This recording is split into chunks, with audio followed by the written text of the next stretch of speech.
Olá, queridos alunos. Aqui é o professor Flávio Coutinho e na aula HTML parte 5 nós vamos falar sobre a DivTeach e as tags semânticas, mas também sobre a especificidade de seletores, que é a gente entender quando mais de uma regra se aplica ao mesmo elemento. Alguém tem que ganhar. A gente vai entender exatamente qual que é a regrinha que o navegador usa para desempatar. Vamos falar sobre pseudoclasses e pseudoelementos e também sobre assombrações. Vem comigo!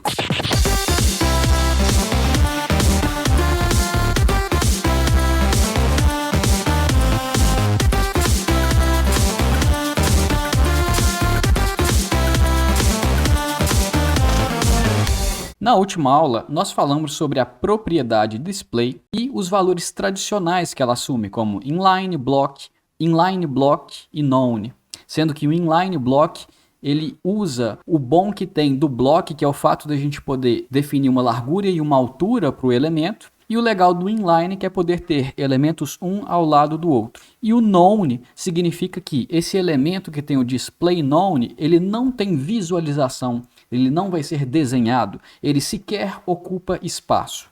E a gente viu este exemplinho aqui. Mas a gente também viu que existem um conjunto de valores table e table tracinho alguma coisa, que simula a forma como as tabelas, as tags table, tr, td funcionam, só que sem utilizar as tags HTML. A gente consegue simular apenas usando CSS. Mas isso aí não tem muita utilidade hoje em dia não. Os caras que são bastante legais são o displayFlex e o displayGrid.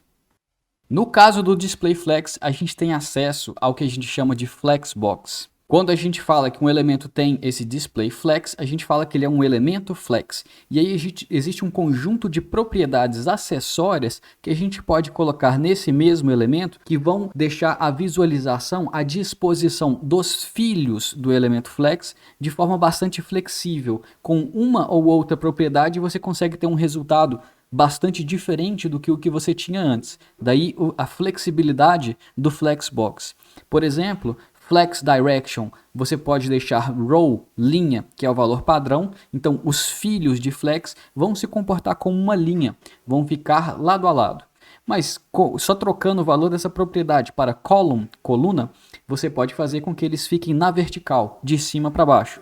Também tem a justify content, que vai distribuir o espaço que sobrou no eixo do elemento flex e possui vários valores diferentes também. E também existem propriedades que se aplicam aos filhos de flex, por exemplo, align self, order e outros. Aqui a gente tem um exemplo que mostra esse elemento em cinza, ele é um elemento flex, ele tem o display flex, e os elementos dentro dele, que é o produto 1, produto 2, produto 3, são filhos de flex.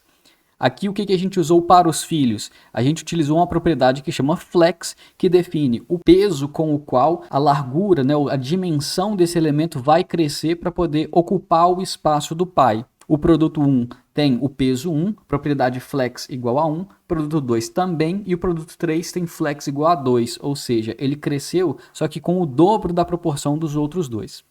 E o flex ele é muito bacana para a gente criar layouts de uma dimensão, ou seja, de linhas ou de colunas, mas para a gente criar layouts que são de fato de duas dimensões, que a gente possa estipular quantas linhas e quantas colunas a gente quer exatamente e o tamanho delas, aí a gente utiliza o grid. E ele funciona meio parecido com o Flexbox, na medida que você tem o elemento grid, que é aquele que tem o display grid, e a gente vai ter um outro conjunto de propriedades acessórias, por exemplo, grid template rows e template columns, que a gente define as linhas e colunas respectivamente, e também tem propriedades para os filhos de grid. Algumas dessas propriedades são grid row e grid column, que a gente pode definir a calha onde começa e termina esse filho. E aqui a gente tem um exemplo de um layout de duas dimensões criado utilizando o grid. Temos um cabeçalho,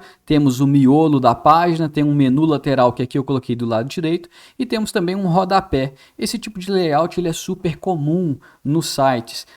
Hoje veremos DivTeach, a doença e a cura com as tags semânticas, especificidade de seletores, pseudoclasses e pseudoelementos e, por fim, assombrações.